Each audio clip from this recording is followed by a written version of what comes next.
अऊज़ुबिल्लाहिमिनश्शैतानिर्रजीम बिस्मिल्लाहिर्रहमानिर्रहीम अस्सलामु अलैकुम वरहमतुल्लाहि वबरकातुहू। मैं उम्मीद करती हूँ कि आप सब बिल्कुल खैरियत से हैं। पिछली वीडियो में हमने 9th chapter number 13 English 503 English language teaching का इनिशियल पोर्शन कवर किया है और इंशाल्लाह ताला इस वीडियो में हम रिमेनिंग टॉपिक्स को कवर करेंगे। हम पढ़ चुके थे इंटेंसिव रीडिंग तक। इंटेंसिव रीडिंग का ही टॉपिक है कि इंटेंसिव रीडिंग ख़ास तौर पे किसी न किसी स्किल को या किसी न किसी टास्क के अकम्पलिशमेंट के लिए ये इंटेंसिव रीडिंग स्टूडेंट से कराई जाती है। अब इंटेंसिव रीडिंग एक्टिविटीज़ कौन सी होती हैं? स्किम करना, स्कैन करना, स्कैनिंग जंबल पैराग्राफ्स। स्किम करना क्या होता है? स्किम का मतलब क्या होता है? स्किम का मतलब होता है जो अक्सर क्रीम होती है दूध के ऊपर जो बन जाती है, क्रीम बॉईल करने के बाद क्रीम, उसको स्किम कर लेना यानी उस क्रीम को एक्सट्रैक्ट कर लेना।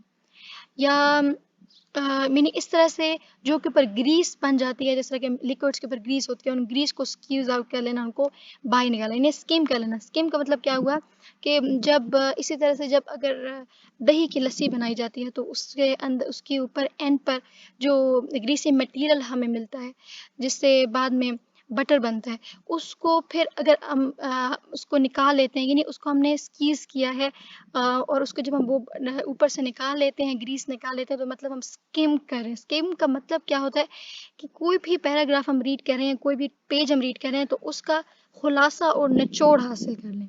स्कैन का मतलब क्या होता है? स्कैन का मतलब ये होता है ये पूरा पेज हमने से पढ़ा, ऐसे ऐसे करके पढ़ा, उसमें जो यानी मैच हेडिंग्स टू पैराग्राफ्स, यानी उसमें हमने क्या करना है, ख़ास इंफॉर्मेशन के लिए स्कैन करना है। फॉर एग्जांपल हमने ऊपर एक टॉपिक पढ़ा, हम नीचे चाहते हैं कि उसके मुताबिक हमें कोई ना कोई हेडिंग मिल जाए, हेडिंग्स टू पैराग्राफ्स। ठीक है, हम पैराग्राफ बनाना चाहते हैं, जैसे कि scanning text to match headings to paragraph. हमने फॉर एग्जांपल ये टेक्स्ट पढ़ा, मैं चाहती हूँ उससे कोई ना कोई हेडिंग दे दूँ या इसमें से कोई ख़ास इन्फॉर्मेशन निकालूँ, तो मैं उसको स्कैन कर रही हूँ।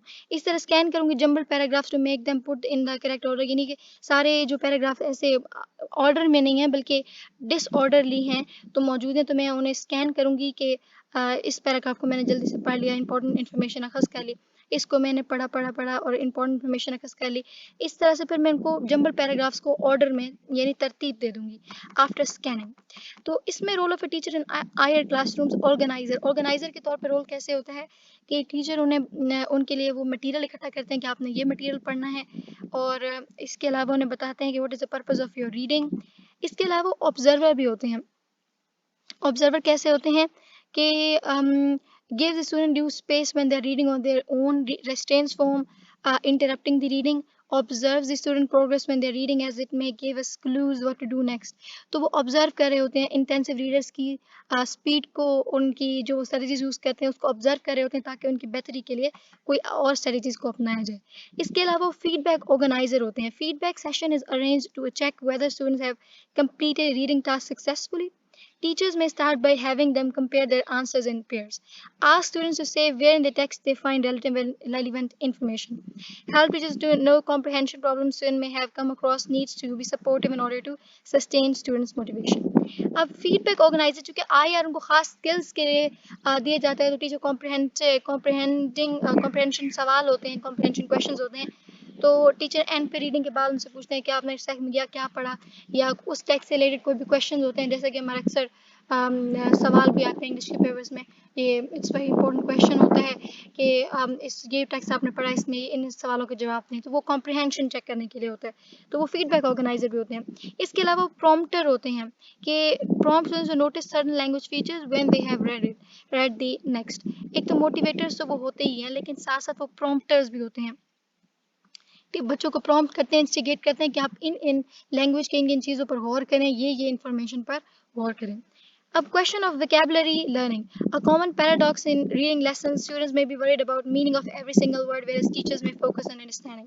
तो जैसे मेरे साथ ही मसला रहा है वो ये कि क्योंकि बहुत ज़्यादा अक्सर औकात किताबों में इंग्लिश हम it's not our first language, it's not our native or local language, it's a second language, और जो लिंगुआ फ्रैंका है तो उसे समझने में बहुत मुश्किल है, उसकी वोकैबुलरी हमारे लिए बहुत डिफ़िकल्ट है, इसकी ग्रामेटिकल रूल्स हमारे लिए डिफ़िकल्ट हैं।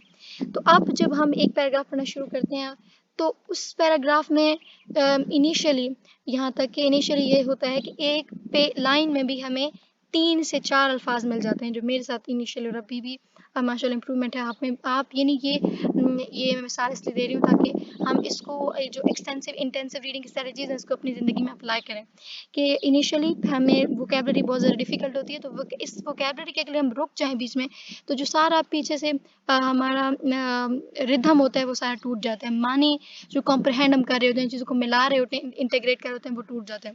तो उसका तरीका क्या है? सोल्यूशन ये दिया है कि स्टूडेंट्स में भी asked read for general understanding, कि जनरल अंडरस्टैंडिंग के लिए वो उसको जो भी पैराग्राफ है उसको रीड आउट करें, और अगर किसी मतलब का लफ्ज़ का मतलब समझ नहीं भी आता तो उसका मतलब समझने की कोशिश करें। और कैसे करें? कि पीछे कंटेक्स्ट क्या है, कि क्या किस चीज़ की बात हो रही है। कि फॉर एग्जांपल कोई भी बात हो रही है तो उसमें जैसे कि आज मैंने पढ़ा चाइना इंडिया के रिलेशंस के बारे में 2012 की बुक में, टू था यानी चाइना और पाकिस्तान के रिलेशंस। तो माशाल्लाह रिलेशंस ऑफ चाइना, माशाल्लाह though their relations have been very much fraught, their relations have very much strained, इन उनके रिलेशंस बहुत ज़्यादा ऐसे तनाव रहा है, but now their relations it has been a thaw has been observed in relations। तो अब पीछे कंटेक्स्ट में ये पढ़ते आ रही हूँ कि पहले रहा था, यानी पहले तनाव था, तो इसका मतलब यकीनी थॉ का मतलब होगा कि कुछ पिघलाव आया है, कुछ बेहतरी आई है, थॉ। तो इस तरह से मैं बजाय इसके कि जाके डिक्शनरी में देखूँ, उस वर्ड को सर्च करूँ, मैं कंटेक्स्ट के मुताबिक उसका मतलब का अंदाज़ा लगाऊँ और आगे बढ़ती चली जाऊँ, और फिर एंड में सबके दोबारा से मतलब ले लूँ, वो भी हम आगे पढ़ेंगे। इसके अलावा क्वेश्चन ऑफ वोकैबुलरी ये हो चुका है, एनहांसिंग स्टूडेंट पार्टिसिपेशन। अब यहाँ पे और टीचर ये ज़्यादा से ज़्यादा कोशिश करें कि स्टूडेंट्स की पार्टिसिपेशन ज़्यादा से ज़्यादा हो, allow to create their own comprehension task. वो खुद से टीचर के सामने अपने कॉम्प्रहेंशन टास्क लेके जाएं कि हम ये वाला बुक पढ़ना चाहते हैं, हम ये नॉवेलेट पढ़ना चाहते हैं, हम ये कहानी पढ़ना चाहते हैं, और फिर टीचर्स के लिए उस पर कॉम्प्रहेंशन क्वेश्चन उनके सामने रखें। Jigsaw reading. Jigsaw reading क्या है? कि students read different texts and then share information they have gathered in order to piece together whole story। कि मुख्तलिफ बच्चों में मुख्तलिफ टेक्स्ट के मुख्तलिफ हिस्से बांट दिए जाते हैं, फिर एंड पे वो हर कोई अपने टेक्स्ट को इंटीग्रेट करता है और फिर एक मुकम्मल कहानी बनती है। अब स्ट्रेटजीज फॉर डेवलपिंग स्किल्स, कौन कौन सी स्ट्रेटजीज हैं जो हम रीडिंग स्किल्स की बेहतरी के लिए यूज़ कर सकते हैं? जो एक अच्छा रीडर है, understand the goals of reading activity and have a range of well practiced reading strategies। उसके पास वेल प्रैक्टिस रीडिंग स्ट्रेटजीज होती हैं, उसे पता होता है कि रीडिंग शुरू करने से पहले मुझे कौन सी स्ट्रेटजीज अप्लाई करनी है, रीडिंग के दौरान और रीडिंग के बाद मुझे कौन कौन सी स्ट्रेटजीज पर अमल करना है। इसमें सबसे पहली स्ट्रेटजी है previewing, predicting, skimming and scanning, गेसिंग फ्रॉम कंटेक्स्ट। प्रीव्यू क्या है?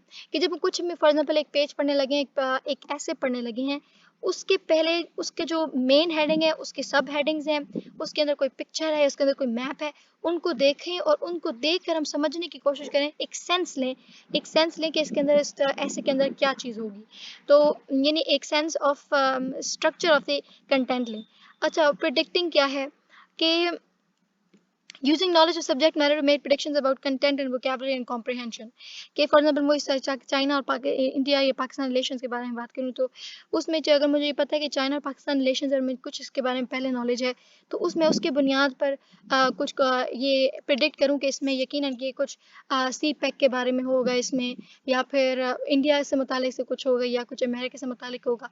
तो जो कि ये अमेरिका चाइना के साथ ताल्लुकात नहीं है, तो मैं इस तरह इसको प्रिडिक्ट करने की कोशिश करती हूँ। या फिर मैं ये इस तरह से प्रिडिक्ट करती हूँ कि इसका राइटर कौन है, ये जो इसको लिखने वाला शख्स है ये कौन है, ऑथर कौन है, और फिर मैं देखूँ कि मैंने ये किताब पढ़ी है तो इनका लिखने का तरीका ये है, इनका राइटिंग स्टाइल ये, इनकी वोकैबुलरी है। उसके बाद स्किम करूँ और स्किम और स्कैनिंग का मतलब जो पीछे हमने पढ़ा कि उसको जल्द एक क्विक रीडिंग देनी है, कि हमने पढ़ना शुरू किया, एक पॉइंट हमने पढ़ा, उसको स्किम कर लिया, उसका खुलासा अखज़ कर लिया और स्कैन कर लिया, उसमें जो इम्पोर्टेंट क्वेश्चंस थे, इम्पोर्टेंट आइडियाज़ थे, इम्पोर्टेंट इन्फॉर्मेशन थी, उनको हमने इकट्ठा कर लिया, स्किम कर लिया और स्कैन कर लिया।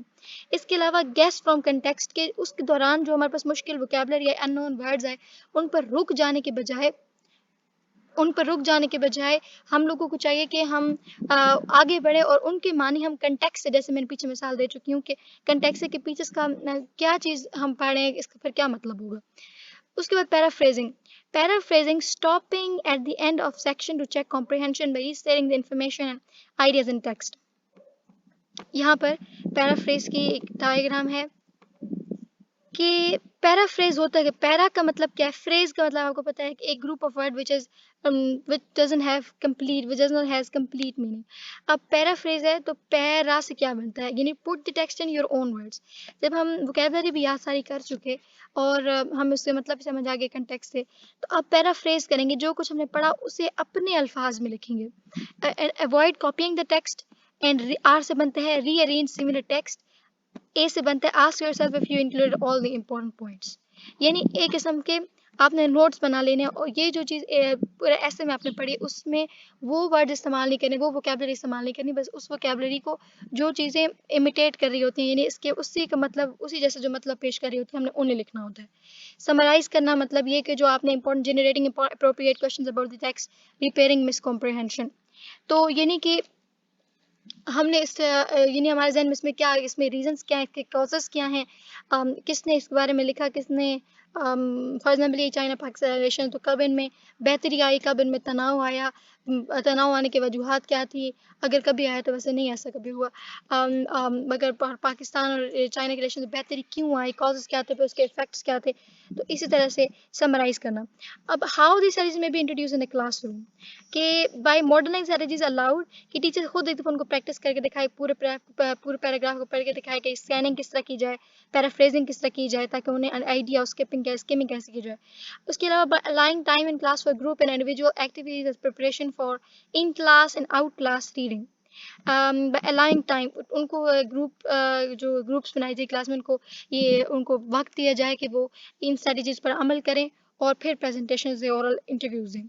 इसके अलावा cloze fill in the blank exercises to review vocabulary items by encouraging students talk about what strategies they think, यानी इन स्ट्रेटजीज के अलावा स्टूडेंट्स के पास अपनी भी कोई स्ट्रेटजीज हैं तो वो भी टीचर के सामने पेश करें, टीचर ताकि टीचर्स उन पर भी बच्चों के लिए काम करें। क्लोज टेस्ट क्या होता है, क्लोज टेस्ट ये होता है जिसके पीछे हम दो दफ़ा जिक्र कर चुके हैं कि गेस फ्रॉम द कंटेक्स्ट, कि हम कोई भी पैराग्राफ है उस पैराग्राफ में फिल इन द ब्लैंक्स डाल दी जाती हैं, ब्लैंक्स डाल दी जाती हैं, गैप्स डाल दिए जाते हैं, जिन पे हमें खुद वर्ड्स लिखने होते हैं। वर्ड्स कैसे लिखने होते हैं कि कंटेक्स्ट को गेस करते हैं हम कि पीछे किस चीज़ के बारे में इंफॉर्मेशन है, उस लिहाज से फिर एक अप्रोप्रिएट वर्ड जो है वो उस ब्लैंक में डाल देते हैं।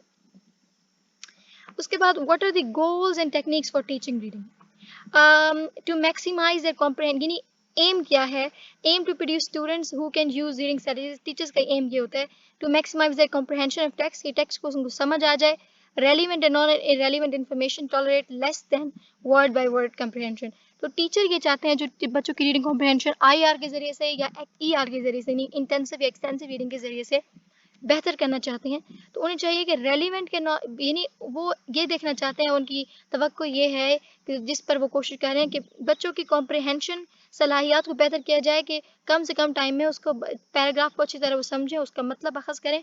इसके अलावा अगर वो कोई एक ऐसा ऐसे पढ़ रहे हैं जिसमें 50 लाइनें और 20 लाइनें सिर्फ उनके मतलब की हैं, वो किसी खास तौर पे कोई टॉपिक तैयार करना चाहते हैं, तो वो किस तरह से रेलिवेंट और नॉन रेलिवेंट इन्फॉर्मेशन को डिस्टिंग्विश कर सकते हैं कि ये मेरे मतलब की इन्फॉर्मेशन है और ये मेरे मतलब की नहीं है। Reading process, think and talk about how they read in their native language. To practice the full repertoire of reading strategies by using authentic reading tasks. इसका मतलब क्या है, रेपर्टायर का मतलब होता है कंसर्ट, मतलब एक फुल लिस्ट कामों की। रेपर्टायर से क्या मतलब है, फुल लिस्ट किस चीज़ की, रीडिंग स्ट्रेटजीज का रेपर्टायर, यानी कि स्किमिंग हो गया, स्कैनिंग हो गया, ये जो मुख्तलिफ रीडिंग स्ट्रेटजीज हैं इनके रेपर्टायर। तो आप ऐसे ऑथेंटिक टीचर रीडिंग टास्क दें बच्चों को कि बच्चे इन रीडिंग स्ट्रेटजीज की रेपर्टायर को पूरा करें, प्रैक्टिस करें कि मैंने ये पैराग्राफ पढ़ा है तो मुझे इसको स्किम भी करना है, स्कैन भी करना है, मुझे अल्फाज को कंटेक्स्ट से गेस भी करना है। इसके अलावा strategies that will work best for reading purpose and the type of next. Encourage students practice reading strategies outside the class in their reading assignments. Review how and when to use particular strategies. बच्चों को बताएं कि वो कब और कहाँ particular strategies को use करें. And they explicitly mention how a particular strategy can be used in different type of reading task. कि यकीनन ये ऐसा नहीं है कि वो strategies जितनी strategies हैं वो हर reading task में useful हो. एक instructor जो होता है वो बच्चों को स्टूडेंट्स को बताता है कि कौन सी स्ट्रेटजी किस reading type of reading task के लिए यूजफुल हो सकती है। Effective readers know how to use strategies before, during and after reading. तो मुख्तलिफ स्ट्रेटजीज हैं जिनको हमने पढ़ा भी, स्किमिंग, स्कैनिंग, इसके अलावा गेसिंग the meaning from the context. तो माशाल्लाह उन्हें पता होता है कि बिफोर रीडिंग उन्होंने कौन सी अप्लाई करनी है, ड्यूरिंग रीडिंग कौन सी अप्लाई करनी है, आफ्टर रीडिंग। तो plan for reading tasks, set a purpose or decide in advance what to read, determine whether to enter the text from the top down, attend to overall meaning, or from the bottom up, focus on the words and phrases। अब इसके दो तरीके हमने पीछे बताया कि ये तो या तो अल्फाज को गैस फ्रॉम द कंटेक्स्ट करें और ऐसे करें कि ऊपर से नीचे तक पढ़ते आएँ और जो मुश्किल अल्फाज हैं उनको कंटेक्स्ट से गैस कर लें, या फिर ये तरीका हो सकता है कि नीचे से ऊपर तक जाएं या ऊपर से नीचे तक जाएं। कि नीचे से ऊपर जाने का मतलब क्या है कि जितने अभी टेक्स्ट आप शुरू करने से पहले पहले, ये प्री बिफोर रीडिंग की बात हो रही है, प्री रीडिंग, तो जो मुश्किल अल्फाज मिलते हैं उन अल्फाज को अंडरलाइन कर लें, उन अल्फाज के मतलब देखें, उनको याद करें, उनको याद करने के बाद फिर आप ऊपर से नीचे आएँ यानी ओवरऑल मीनिंग पढ़ें, ओवरऑल रीडिंग करें ताकि आपको कॉम्प्रहेंशन में आसानी हो। During and after reading, verify predictions and check for inaccurate guesses. अब ये जो प्रेडिक्शंस है यहाँ पे मिसिंग है, लेकिन आगे हम देखेंगे कि प्री रीडिंग का एक और टास्क भी है, प्री रीडिंग की एक और स्ट्रेटेजी भी है। एक स्ट्रेटेजी तो ये है कि हम वोकैबुलरी के मानी पहले से लिख लें, एक स्ट्रेटेजी ये भी है कि जो एक अलग स्ट्रेटेजी है कि हम कुछ प्रिडिक्ट कर लेते हैं, जिसके ऊपर भी जिक्र है कि हम चैप्टर शुरू करने से पहले, ऐसे शुरू करने से पहले उसके कुछ टाइटल्स को, उसकी पिक्चर्स को देखकर, उसके रिपोर्टर्स को देखकर, हम रिपोर्ट्स को देखकर हम अंदाज़ा लगाते हैं कि इसमें क्या होगा, प्रेडिक्शंस। तो ड्यूरिंग एंड आफ्टर जब हम पढ़ रहे होते हैं तो हम देखते हैं कि हमने तो ये प्रिडिक्ट किया था लेकिन असल में तो ये है। तो हम बार बार उसको जब पढ़ें उसको कॉम्प्रहेंड करते जाएं, समझते चले जाएं, उसको कॉम्प्रहेंड करते जाएं और देखें कि जो हमने प्रेडिक्शंस की थी क्या वो वाकई सही है। आफ्टर रीडिंग हम क्या करें कि decide strategies use were appropriate for the task. हम एंड पर अपने आप को इवेल्युएट कॉम्प्रिहेंशन में पर्टिकुलर टास्क कि हमने कुछ किसी खास इन्फॉर्मेशन को इकट्ठा करने के लिए पढ़ी थी, तो अब हम अपने आप से वो क्वेश्चन पूछें कि हाउ वाई डब्ल्यूज यानी हाउ वाई व्हेन, ऐसा क्यों हुआ, ऐसा कब हुआ, यानी ऐसे अपने इवेल्युएट करें कॉम्प्रिहेंशन को कि वाकई मुझे समझ आया है या नहीं आया। एंड डिसाइड स्ट्रेटजीज यूज, क्या आपने जो स्ट्रेटजी यूज की है वो दुरुस्त भी है या नहीं है। इसके अलावा ऑथेंटिक मटेरियल्स को यूज़ करना बहुत ज़्यादा ज़रूरी है कि rather than simplifying a text by changing its language, make it more approachable by eliciting students' existing knowledge in pre-reading discussion, reviewing new vocabulary before reading, and ask students to। पीछे हमें ये बताया गया कि हमें यहाँ तक कि हमें बहुत ज़्यादा ऑथेंटिक मटेरियल्स, रीडिंग मटेरियल्स पढ़ने की ज़रूरत है। और आगे ये बताया गया है कि प्री रीडिंग डिस्कशन जो होती हैं यानी इससे पहले, इससे बजाय इसके कि जब सबक पढ़ाने के दौरान टीचर हमें मुश्किल टास्क, मुश्किल चीज़ें बताएं जो हमारे लिए, हमारे कॉन्सेप्ट क्लियर ना हो, वो कॉन्सेप्ट हमारे लिए क्लियर करें, वोकैबुलरी में बताएं। बजाय इसके बेहतर ये है कि टीचर वो चैप्टर शुरू से करने से पहले जो प्री रीडिंग टास्क में शामिल होगा, जो हम ऊपर पढ़ चुके हैं, कि वोकैबुलरी पहले ही टीचर क्लियर कर दे और साथ ये भी बता दे कि इस चैप्टर में हम पढ़ेंगे क्या, और जो मुश्किल कॉन्सेप्ट हैं पहले वो भी क्लियर कर दें। इसके अलावा activities for developing reading skill, right level of text, writing a set of comprehension questions, handing out the assignment and sending students away to do it। तो टीचर ये करें कि कोई उनको अच्छा सा टेक्स्ट दें जिस पर और टेक्स्ट दें और प्री रीडिंग टास्क रखें, यानी कि आपने ये इसको सब समझने के बाद अगर आप वाकई कॉम्प्रिहेंड कर पा रहे हैं तो इन सवालों के जवाब देने हैं। इसके अलावा concept the reading activity around a purpose that has a significance for the students. तो कोई ना कोई पर्पस होना चाहिए बच्चों के पास कि वो क्यों ऐसे कर रहे हैं। जिस जब बच्चों के पास, स्टूडेंट्स के पास पर्पस होगा, इंस्ट्रक्शनल गोल होंगे, तो फिर उनका एक बहुत अच्छा रिस्पॉन्स आएगा। और प्री रीडिंग टास्क के बारे में हम देखते हैं तो इन ओवर L1 यानी यहाँ से देखें कि aim to raise the readers knowledge of what they are about to read, their schematic knowledge, this may help them to understand the text. For example कोई भी हम टीचर हमें स्टोरी पढ़ाने लगी हैं, जो भी टीचर हैं पढ़ा रहे हैं, तो अगर टीचर हमारी रीडिंग स्किल्स को इम्प्रूव करना चाहते हैं तो वो उससे पहले हमें स्टोरी का सारे जो मेन पॉइंट्स उनके आउटलाइन बना दें। ये कोई हम बायोलॉजी का या कोई साइंटिफिक चैप्टर पढ़ने लगे हैं तो उसके जो मेन कॉन्सेप्ट्स हैं वो क्लियर कर दिए जाएं, ताकि उसको यानी हमारा स्कीमेटिक नॉलेज, हमारे पास पहले उसकी नॉलेज हो, ताकि हमें उसे पढ़ने में आसानी हो, जल्दी से हम उसे रीड डाउन करें। तो अब over L1 we use this knowledge subconsciously, ये जो हमारे पास पहले स्कीमेटिक नॉलेज होता है ये हम लोग सबकॉन्शियसली यूज़ करते हैं, लेकिन L2 में हम ये कॉन्शियसली यूज़ करते हैं। L1 से क्या मुराद है, जो हमारी अपनी नेटिव लैंग्वेज हो, उर्दू हम पढ़ें तो ये स्कीमेटिक नॉलेज हम लोग जो हमारे ये जो नॉलेज है, जो हमें पहले प्री टास्क में पहले ये जो नॉलेज हम इकट्ठी करते हैं, एक जनरल नॉलेज उसका ओवरव्यू लेते हैं कि इसमें ये चीज़ें बताई हैं, तो ये L1 में उर्दू में ये चीज़ें हमारे सबकॉन्शियसली हमें पता भी नहीं होगा, लेकिन हम चीज़ों को इस्तेमाल कर रहे हैं और हमें इनको याद करने के लिए दबाव भी नहीं ज़हन पर डालना पड़ता। L2 में लेकिन हम कॉन्शियसली इनको यूज़ करते हैं, ये इल्म हासिल करके और फिर कोलैबोरेटिवली अवेयरनेस पैदा करते हैं। टेल योर पार्टनर एक्टिविटीज़ क्या हो सकती हैं कि ये प्री रीडिंग की चूँकि बात हो रही है कि प्री रीडिंग चैप्टर शुरू करने से पहले, ऐसे शुरू करने से पहले बच्चे क्या करें? Tell your partner what you know about the topic. Do a quiz in pairs to find out what you know about the topic. Look at some pictures related to the topic and skimming the first paragraph for a guest and then proceeding. तो यानी कि ये वही बात है कि vocabulary अच्छी तरह से पहले उसको कर लें। ये जो बार बार ये चीज़ें रिपीट हो रही हैं कि पहले उसका एक जनरल ओवरव्यू ले लें। 3 चैप्टर का फॉर एग्जांपल आपके पास ऐसे है और उसमें आप आउटलाइन देखें, उसमें जो पहला पैराग्राफ है उसकी गिस्ट देखें, उसका खुलासा देखें, उसका खुलासा जल्दी से उसको पढ़ें, उसको स्किम कर लें, तो आपको पता चलेगा कि ये चैप्टर इसके बारे में। फिर आप एंड पैराग्राफ जो है उस ऐसे का एंड पैराग्राफ को स्किम कर लें और स्कैन कर लें कि एंड पैराग्राफ में क्या है।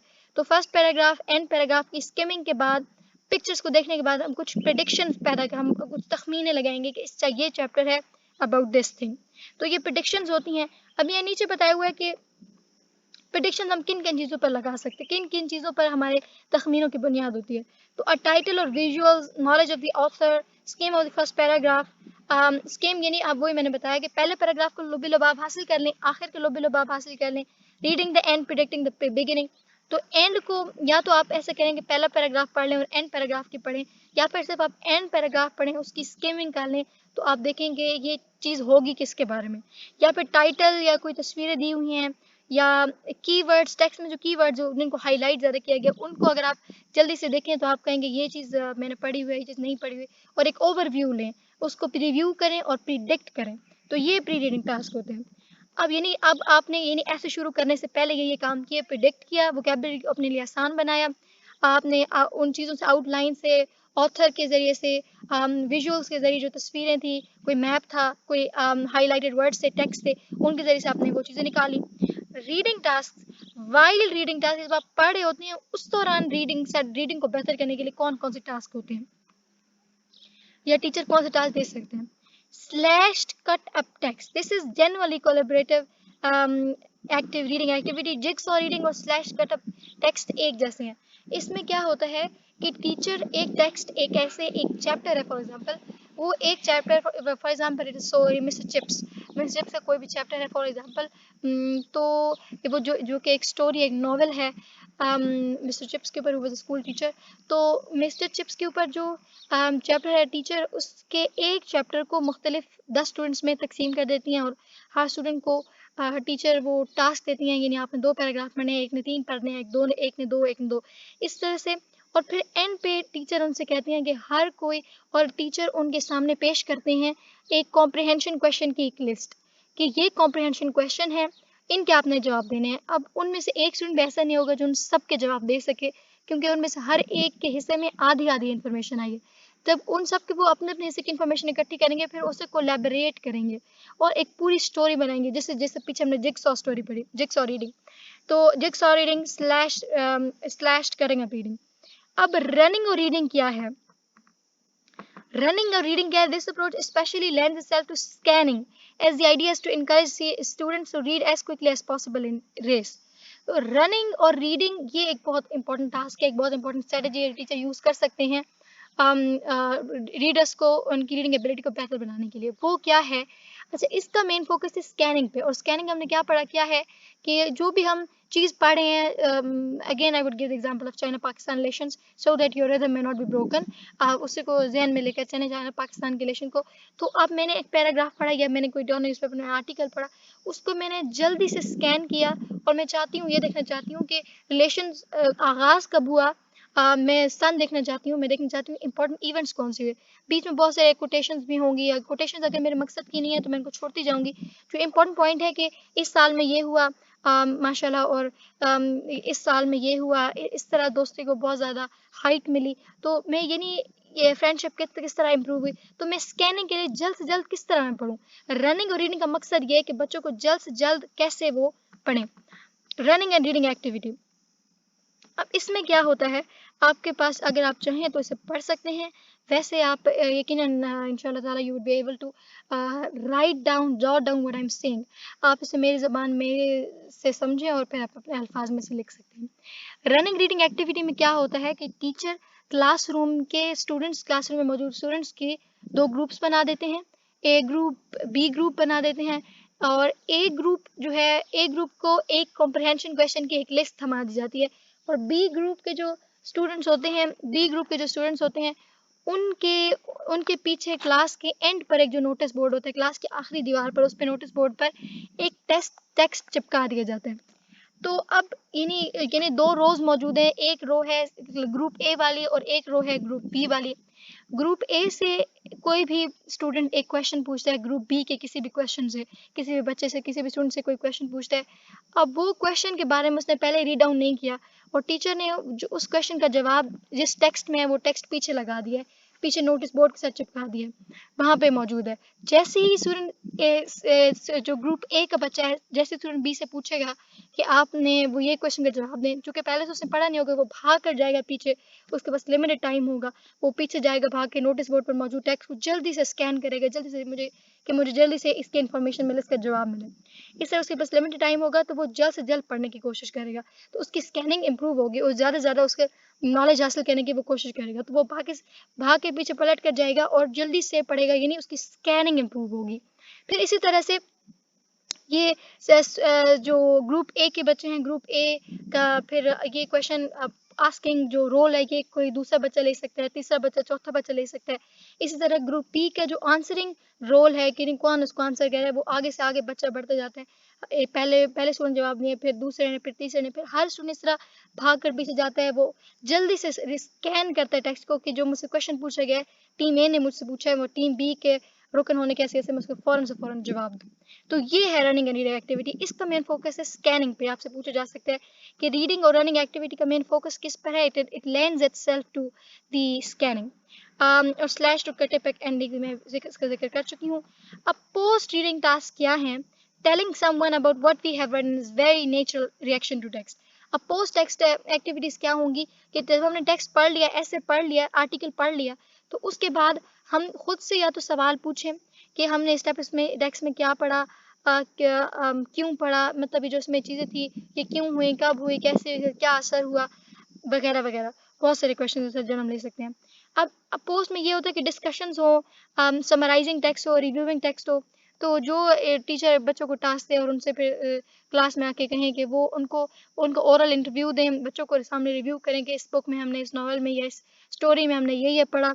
डिस्कशंस हो कि आपका इस बारे में क्या ख्याल है, ये डिस्कशंस हो, या follow up speaking task, topic, looking at the language of the text. इसके अलावा जब स्टूडेंट्स वो टास्क टीचर का साइन करता पूरा कर लें, तो टीचर से पूछें कोलोकेशंस के बारे में, लैंग्वेज ऑफ द टेक्स्ट के बारे में, कि आपने इसमें क्या पढ़ा, कौन कौन सी इडियोमेटिक एक्सप्रेशंस पढ़े, जैसे कि ऑन दी मीनिंगली, जैसे मैं अगेन उसी की मिसाल दूंगी, China Pakistan relation, China India relations की, कि जो 2012 में बुक लिखी गई थी, तो 2012 में सिनेरियो मुख्तलिफ था चाइना, तो फिर दोबारा relations are very much strained.